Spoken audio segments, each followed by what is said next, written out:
ನಮ್ಮ ವಂದನೆ.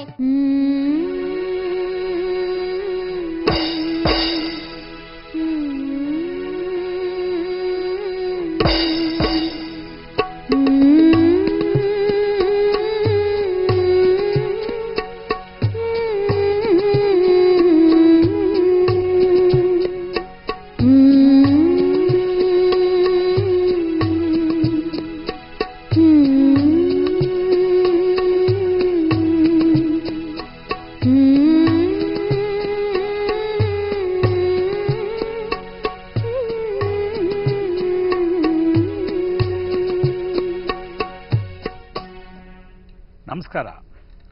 ಇದು ಗಣರಾಜ್ಯೋತ್ಸವ ದಿನದ ವಿಶೇಷ ಕಾರ್ಯಕ್ರಮ. ಗಣರಾಜ್ಯೋತ್ಸವ ಅಂದರೆ ರಾಜಕಾರಣಿಗಳ ಭಾಷಣ, ತುಂಬ ವಯಸ್ಸಾಗಿರುವಂತಹ ವೃದ್ಧರ ಸಂದರ್ಶನ, ಸ್ವಾತಂತ್ರ್ಯ ಹೋರಾಟಗಾರರ ಸಂದರ್ಶನ, ಇವುಗಳನ್ನೆಲ್ಲ ಮಾಡೋದು ರೂಢಿ. ನಾವು ಒಂದು ಮಾತಿದೆ ಸೈನ್ಯದಲ್ಲಿ, God, doctor and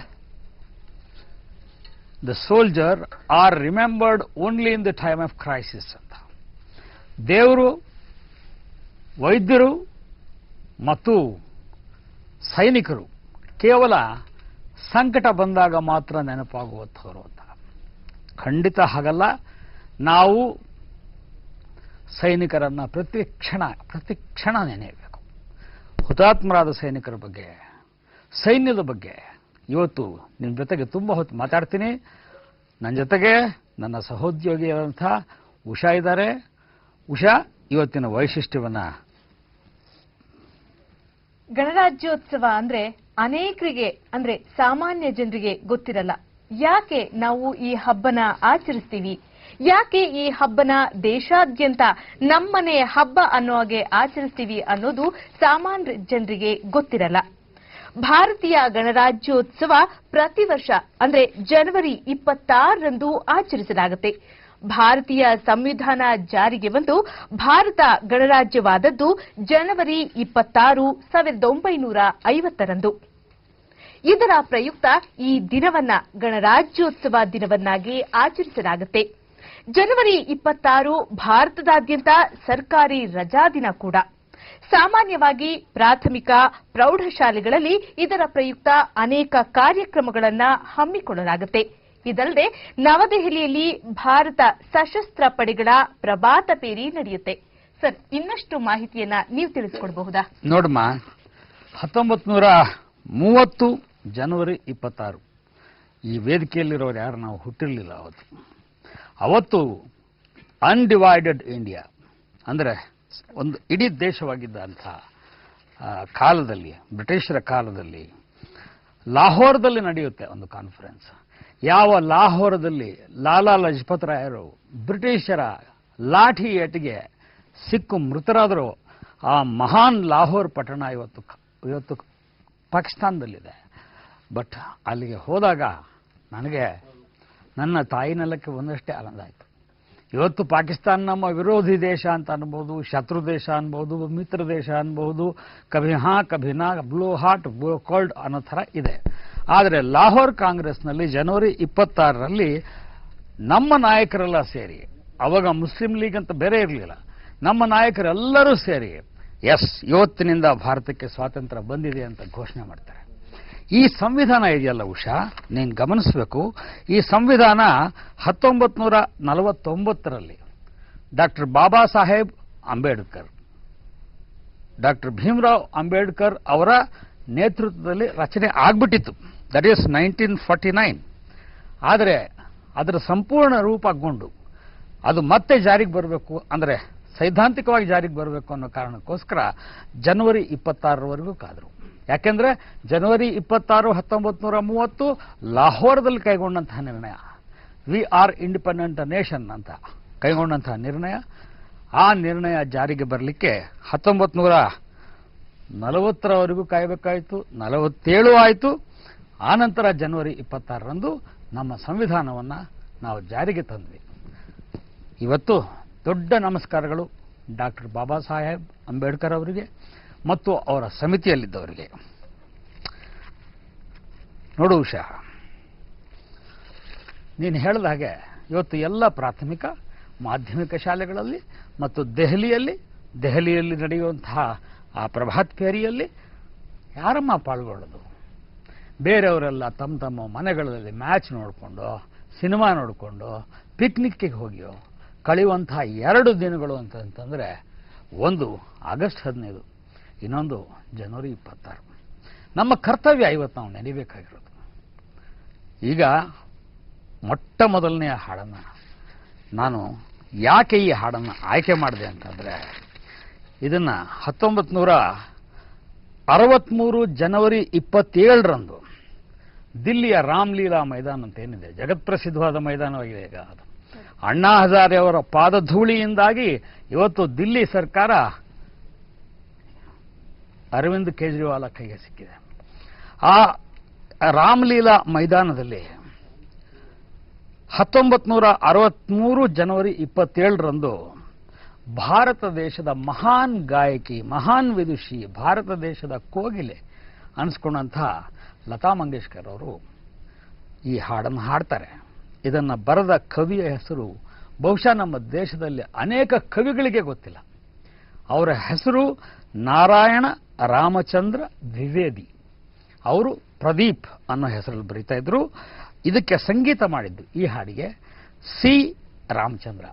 C Ramachandra ಅಂದ್ರೆ ಏನು ಗೊತ್ತೋ ನೋಡು, ನೀನು ಹುಟ್ಟಿರಲಿಲ್ಲ ಅಂತ ಹೇಳಿದ್ದ ಆ ಕಾರಣಕ್ಕೆ. ಸಿ ರಾಮಚಂದ್ರ ಒಬ್ಬ ದೊಡ್ಡ ಖ್ಯಾತ ಸಂಗೀತ ನಿರ್ದೇಶಕರು. ಆದರೆ ಅವರು ಹಾಡಲಿಕ್ಕೂ ಬರ್ತಿದ್ರು. ಹಾಡಿದಾಗ ತಮ್ಮ ಹೆಸರನ್ನು ಸಿ ಅಂದರೆ ಚಿತಲ್ಕರ್ ಅಂತ ಇಟ್ಕೊತಾ ಇದ್ರು. ಆ ಮಹಾನುಭಾವರು ಇದನ್ನು ಟ್ಯೂನ್ ಮಾಡ್ತಾರೆ, ಕಂಪೋಸ್ ಮಾಡ್ತಾರೆ. ದಿನಗಟ್ಟಲೆ ಆಶಾ ಭೋನ್ಸ್ಲೆ ಕೈಲಿ ಪ್ರಾಕ್ಟೀಸ್ ಮಾಡಿಸ್ತಾರೆ. ಆ ಹೊತ್ತಿಗಾಗಲೇ ಲತಾ ಮಂಗೇಶ್ಕರ್ ಮತ್ತು ಸಿ ರಾಮಚಂದ್ರ ಇಬ್ಬರ ನಡುವೆ ಭಿನ್ನಾಭಿಪ್ರಾಯ ಬಂದಿತ್ತು. ಆದರೆ ಇದು ರಾಷ್ಟ್ರಮಟ್ಟದ ಒಂದು ಕಾರ್ಯಕ್ರಮ ಆದ್ದರಿಂದ ನಾವು ಒಟ್ಟಿಗೆ ಹಾಡೋಣ ಅಂತ ಆಕೆ ಅಂತಾರೆ. ಆಶಾ ಭೋನ್ಸ್ಲೆಗೆ 1-2 ದಿವಸದ ಮುಂಚೆ ತಿಳಿಸಲಾಗುತ್ತೆ, ಇಲ್ಲಮ್ಮ ನಿಮ್ಮ ಅಕ್ಕ ಹಾಡ್ತಾರೆ ಅಂತ. ಆವಾಗ ಅವರಿಬ್ಬರಿಗೂ ಕೂಡ ಕಾಂಪಿಟೇಷನ್ ನಡೀತಾ ಇತ್ತು, ಜಟಾಪಟಿ ನಡೀತಾ ಇತ್ತು. ಇರಲಿ, ಅದೆಲ್ಲ ಗತಾಹಿತ್ಯಾಸ. ಆದರೆ ಈ ಹಾಡು ನಿಮ್ಮ ಕಣ್ಣಲ್ಲಿ ನೀರು ತರಲಿಲ್ಲ ಅಂದರೆ, ನಿಮ್ಮನ್ನು ಭಾವುಕರನಾಗಿ ಮಾಡಲಿಲ್ಲ ಅಂದರೆ ನಾವು ಯಾರು ಭಾರತೀಯರೇ ಅಲ್ಲ. ನಾನು ಗಣರಾಜ್ಯೋತ್ಸವದ ಈ ವಿಶೇಷ ದಿನದಂದು ಸಮಸ್ತ ಸೈನಿಕರಿಗೆ, ಹುತಾತ್ಮರಿಗೆ, ನನ್ನ ದೇಶದ ನಿಜವಾದ ನಾಯಕರಿಗೆ, ಸಮಸ್ತ ಕನ್ನಡಿಗರಿಗೆ, ಸಮಸ್ತ ಭಾರತೀಯರಿಗೆ, ದೇಶ ವಿದೇಶಗಳಲ್ಲಿ ನೆಲೆಗೊಂಡಿರುವಂತಹ ಸಮಸ್ತರಿಗೂ ಕೂಡ ನನ್ನ ಜನಶ್ರೀಯ ಪರವಾಗಿ, ನಮ್ಮೆಲ್ಲರ ತಂಡದ ಪರವಾಗಿ, ಉಷಾ ತಾವು ಇದ್ದೀರಿ ಇವತ್ತು ತಂಡದಲ್ಲಿ, ಇದನ್ನು ನಮಸ್ಕಾರಗಳನ್ನು ಸಲ್ಲಿಸ್ತಾ ಆರಂಭಿಸ್ತಾ ಇದ್ದೀನಿ. ಕರ್ನಾಟಕದ ಕೋಗಿಲೆ BR ಛಾಯಾ ಮತ್ತು ಕರ್ನಾಟಕದ ಇನ್ನೊಬ್ಬ ಕೋಗಿಲೆ ಬನುಮಾ ಗುರುದತ್ ಇಬ್ಬರು ಹಾಡ್ತಾರೆ. ದಯವಿಟ್ಟು ಕೇಳಿಸ್ಕೊಳ್ಳಿ.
जरा आँख में भर लो पानी, जो शहीद हुए हैं उनकी जरा याद करो कुर्बानी।